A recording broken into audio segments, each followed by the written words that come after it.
Nè nha, bữa nay ăn bún cả nhà ơi. Sáng nay mình nấu bún chả cá, bún chả cá ngừ nha cả nhà. Em có dĩa rau sống nữa nè, em bỏ vô.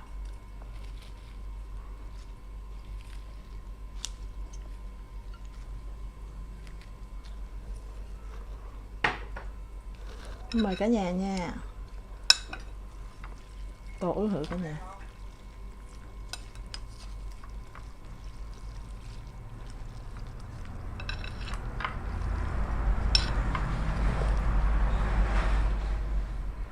Chả cá này ăn cái này nó móc kẹo. Rồi mời cả nhà mình nha.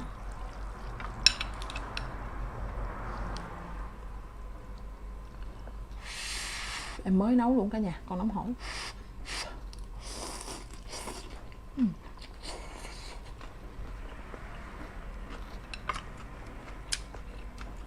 Mời cả nhà miếng chả cá.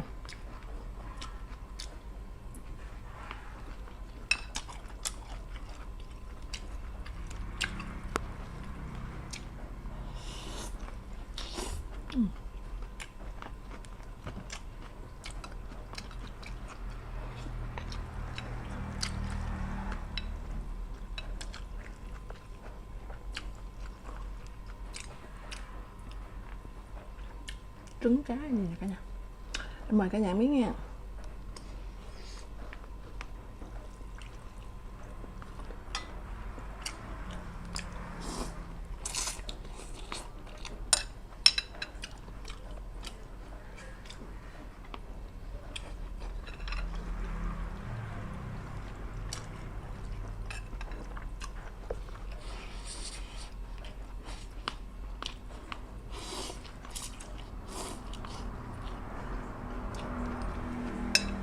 Ngon lắm cả nhà.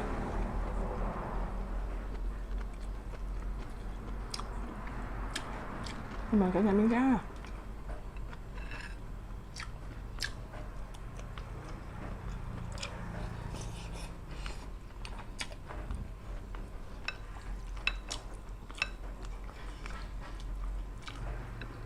Cá ngừ dai ngọt lắm.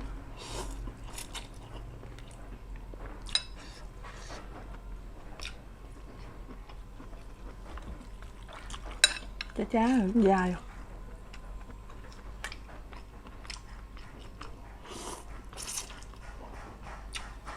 Ngon cả nhà.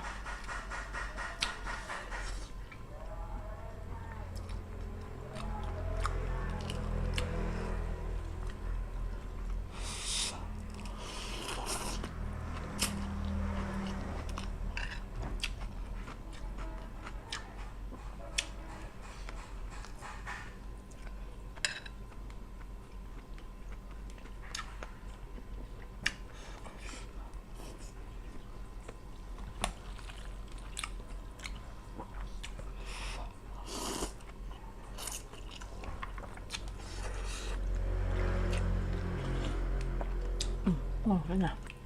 Mới nấu hỏi bao tử.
Tự nhiên sáng đi chợ thành 40 người.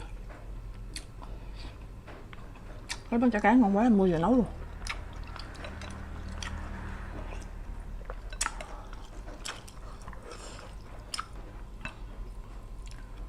Miếng chả cá nó dài vậy nè cả nhà.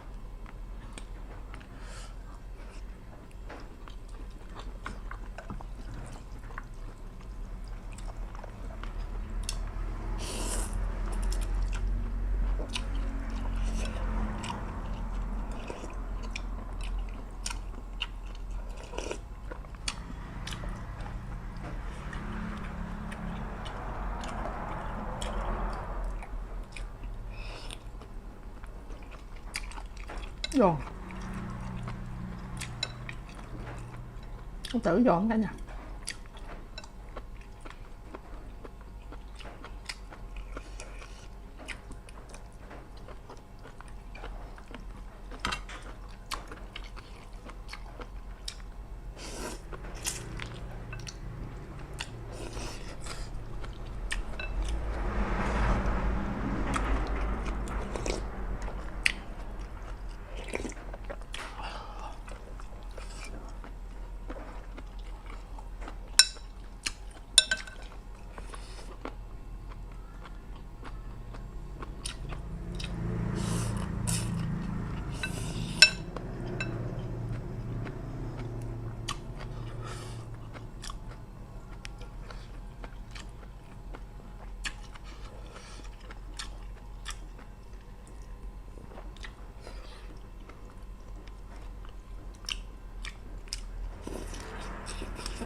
Nóng cả nhà.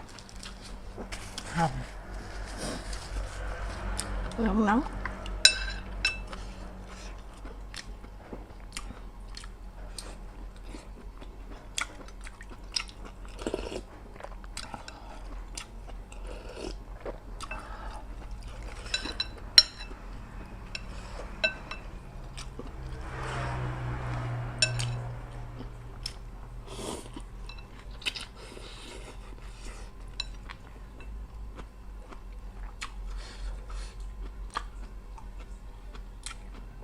Mà miếng thịt cá cả nhà.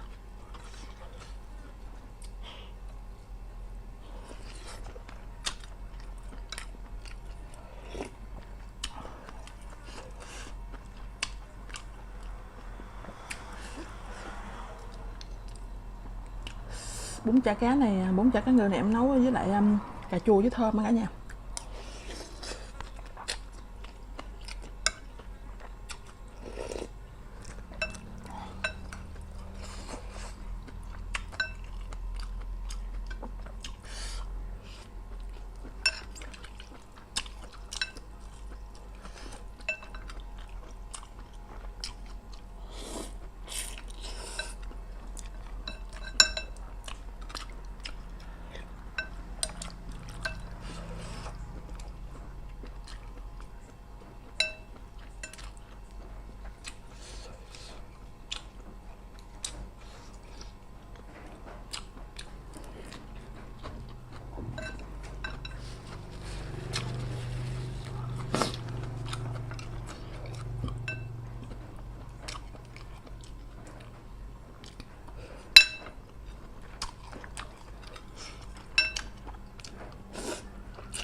Em ăn này cũng đã no rồi cả nhà. Em xin cảm ơn cả nhà đã ủng hộ và xem clip của em nha cả nhà. Em xin chào tạm biệt cả nhà và hẹn gặp lại cả nhà.